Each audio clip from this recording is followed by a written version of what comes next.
I want to start today with a little visualization exercise. So I want you to close your eyes for a second. Unless you're driving, of course. Please don't do that if you're driving. And just picture your living room. It's a nice space, right?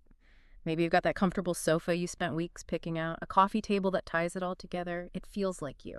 Okay. Yeah, I'm picturing it. Looks great. Very peaceful. No, I want you to mentally pan around the room until you find that thing. You know the one I'm talking about, the piece of exercise equipment. Ah. Maybe it's a treadmill looming in the corner like some, I don't know, dark plastic monolith. Yeah. Or maybe it's just shoved into a closet or banished to the garage. I think for most people, it's definitely the banished to the garage scenario. Right. We have this instinct to hide the things that, make us sweat. Yeah. They just don't fit the aesthetic. Exactly. And that tension, that's the spark for today's deep dive. Mm. We are looking at a concept that just sounds like a total contradiction. Fitness furniture. It really does sound like a marketing buzzword, doesn't it? Like jumbo shrimp. Yeah. But when you actually dig into the data, this isn't some quirky TikTok trend. It is a massive, and I mean an exploding market. The numbers in the reports were genuinely staggering. I saw one projection putting the modular fitness furniture market at, $8.3 billion in 2025. And that's just the start. The curve is so steep. Projections show it hitting $14.1 billion by 2035. That's serious money betting on the idea that our homes need to change. Right, away from those single-purpose rooms. Exactly. The formal dining room you never use, the dedicated home gym that most people just don't have space for. So today, we're diving into this world. We're looking at the landscape, the luxury stuff, the hidden gadgets, but mostly we're going to focus on this one fascinating case study, a product called the Bounder.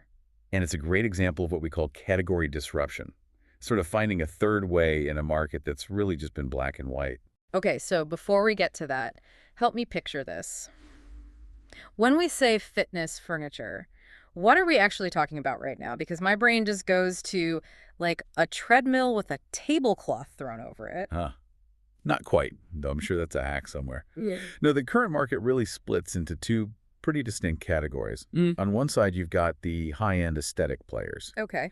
This is where fitness equipment tries to become art. So like NOHRD, I've seen their ads. The stuff they make is beautiful. Exactly. NOHRD is the classic example. You've probably seen their water rowers. Oh yeah, the one from House of Cards, right. The wooden one with the water tank. That's the one. It looks less like a machine and more like something you'd find in a high-end spa. And they've expanded that. They make bikes that look like sculptures, dumbbell sets.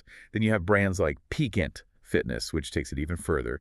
Stainless steel, oiled walnut. Wow, so these are the status symbol weights, not just for lifting, but for, showing off. 100%.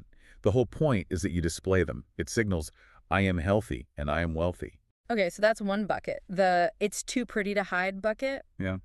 But looking at the prices, yikes. Astronomical. A NOHRD bike, a PENT set, you're easily talking $2,000, often much more.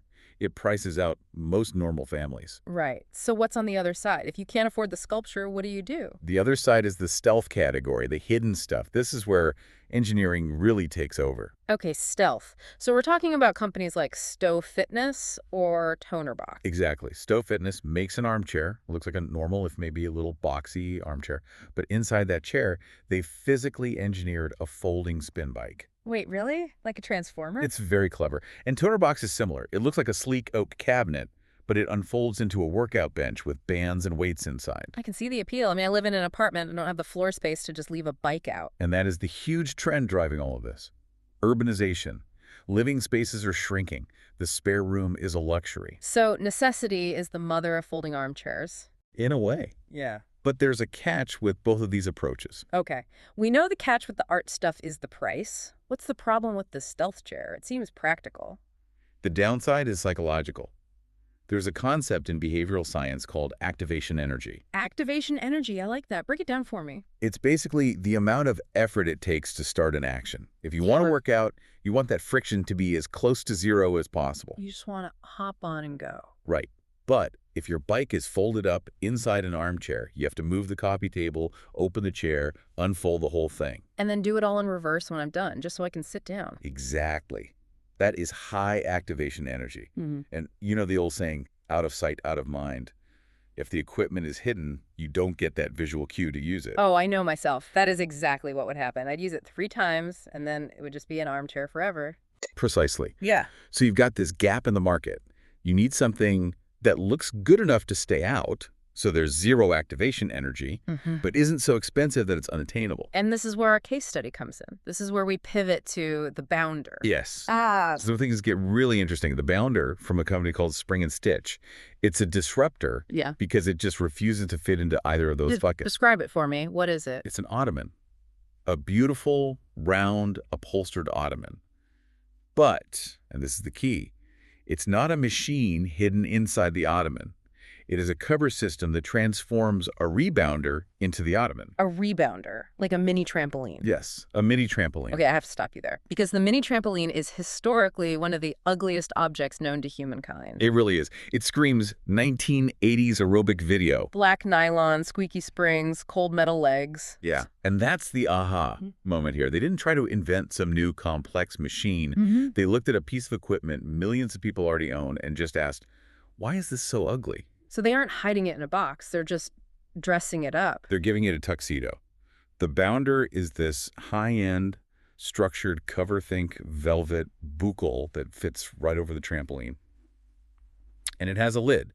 So when you're not bouncing, it's a legit piece of furniture. You could put a tray on it, put your feet up. Exactly. It just blends in. That is such a simple shift in perspective. Instead of hide the gym, it's integrate the gym. Ooh. And the price point. They're listing it around $799. Which is a very strategic price. It's not cheap, like a $100 ottoman. Right. But it's nowhere near that $2,000 bike. It sits in that premium but accessible range. Yeah. It feels like reachable luxury. There's a phrase from their marketing that I just love. It really caught my eye. They call their philosophy refined and rowdy. That tagline is doing so much work, it tells you exactly who this is for. Yeah. It's not for some minimalist beige showroom where you're afraid to touch anything. Right. It's for real family room. It acknowledges that life is messy. And the rowdy part, the angle they have about parents and kids is brilliant.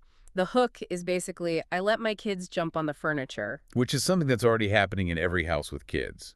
They love jumping on things. It's just innate. Tell me about it. My sofa springs can testify to that. And pediatricians actually recommend rebounders. It's great for burning off that kinetic energy. But parents, they banish them to the basement because they're I eyesores. feel so seen right now. We have one, and it lives in the basement for that exact reason. So the bounder is basically saying, bring it upstairs, put a nice velvet cover on it, let it sit in the middle of the living room. Now the kids can go crazy, and when they're done, you put the lid on, and your house looks like an adult lives there again. It validates the chaos while keeping the aesthetic. In fact, in the sources, parents are calling this the next nugget couch. Oh, the nugget. Uh-huh. That is the holy grail of comparisons for a product like this. For anyone who doesn't know, the Nugget is this modular foam play couch that just took over the world. Kids build forts with it. It's everywhere. And it was successful because it wasn't just furniture. It was an activity. It was the problem no one was solving. The bounder is tapping into that exact same energy. It gives you permission to play. But there's another layer here that I think is genius from a business standpoint, and it has to do with sustainability.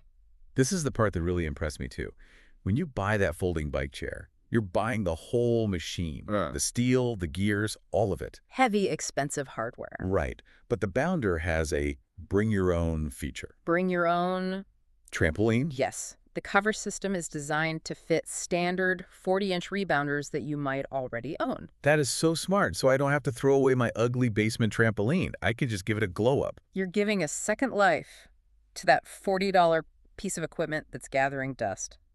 Think about the waste in the fitness industry. This is leveraging what's already out there. It's also way smarter for the customer economically. I'm just buying the interface, not the hardware. And for the company, it's a brilliant margin play. Manufacturing hardware is hard. It's expensive to ship. It breaks. By selling the high-end textile cover, they're selling the value, not the commodity. So don't sell the commodity, sell the experience that wraps around it. Exactly. But for that to work, the quality of that wrapper has to be exceptional. Which is why they emphasize that it's handcrafted in Georgia. Yes, made in the USA. They say it has the soul of an heirloom, which, is a bold claim for a trampoline cover, but it sets them apart from the mass-produced stuff. It feels like furniture. That's the key. That's it. If it feels like heirloom upholstery, it earns the right to stay in the living room. So zooming out a bit, we have the luxury market, the hidden market, and now this. What do you even call it? I'd call it a strategic subcategory. And that's a very smart place to be. If you invent a whole new category, you have to spend millions just explaining what your product even is. Right. Whereas here, everybody knows what a trampoline is. You don't have to explain the utility. You just have to explain why this version of it belongs in your living room. You're reframing the competition. So who are they actually competing with? Is it NOHRD and PENT? You'd think so, but no. I don't think the Bounder is really competing with the $2,000 wooden bike. Its real competition is the cheap, ugly trampoline that you didn't buy because you didn't want it in your house. Or the one I bought and now never use? Right. The competition is non-consumption. And this goes right back to that activation energy we talked about. The friction. If the Bounder is sitting in your living room looking like a nice ottoman, the friction to exercise is zero. You just take the lid off. That's it. And you can do it while watching TV. Do 5 minutes while the news is on. The kids can burn off energy. Yeah. The best fitness equipment is the equipment you actually use. Because it's right there. It's staring at you. It's right there. It solves the coat rack problem we started the show with. It's just amazing how design can dictate behavior. If it's ugly, we hide it and then we don't use it. If it's beautiful, we display it and it becomes part of our routine. That is the core lesson here. Design isn't just about vanity. It's about accessibility.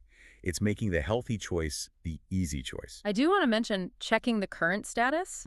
If you're rushing out to get one, you might have to wait a little bit. That's right. They're in a pre-order phase right now. It looks like a 4 to 6 week delivery time.